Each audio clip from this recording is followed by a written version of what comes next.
2 সপ্তাহ ধরে এই বইগুলো পড়ছি, কিন্তু লাস্ট কোন পেজটা পড়েছি সেটাই মনে করতে পারছি না। বাট আমার মাথায় একটা প্রিটি আইডিয়া এসছে, সো লেটস বিগিন। তো প্রথমেই চলে গেলাম ছাদে কিছু ফুল পাতা কালেক্ট করতে। যত কালারফুল জিনিসপত্র দেখবেন সব কালেক্ট করে নিয়ে চলে আসবে। এবার একটা হোয়াইট ড্রয়িং শিটকে ফোল্ড করে নিয়ে 16 সেন্টিমিটার বাই 7 সেন্টিমিটারের একটা রেক্ট্যাঙ্গেল এঁকে নেব। Size is as per your choice, just বইতে ফিট হলেই হলো। নাও ওই রেক্ট্যাঙ্গেলের ভেতরে 1 সেন্টিমিটার মতন ছেড়ে আর একটা রেক্ট্যাঙ্গেল এঁকে নেব। এবার পুরো রেক্ট্যাঙ্গেলটাকে নাইসলি কেটে নেব। এবার মাঝের রেক্ট্যাঙ্গেলটাকে কেটে ফেলতে হবে। There is 2 piece of paper. একটা পেপারের ওপর একটা ট্রান্সপারেন্ট প্লাস্টিক শিট ওই মাপে কেটেই রেখে দেব।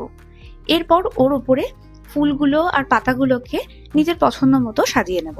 আফটার দ্যাট ওপর থেকে ট্রান্সপারেন্ট সেলোটেপ লাগিয়ে দিতে হবে। সাইডে যে এক্সট্রা পোর্শনগুলো আছে ওগুলোকে কেটে বাদ দিয়ে দেব। আর একটা পিস অফ পেপারকে এবার গ্লু দিয়ে ওই পেপারটার সাথে আটকে দিতে হবে। ভালোভাবে চেপে চেপে আটকাতে হবে। And then it's done. Here is our pretty bookmark. ফলোটা করতে ভুলবেন না কিন্তু। টাটা।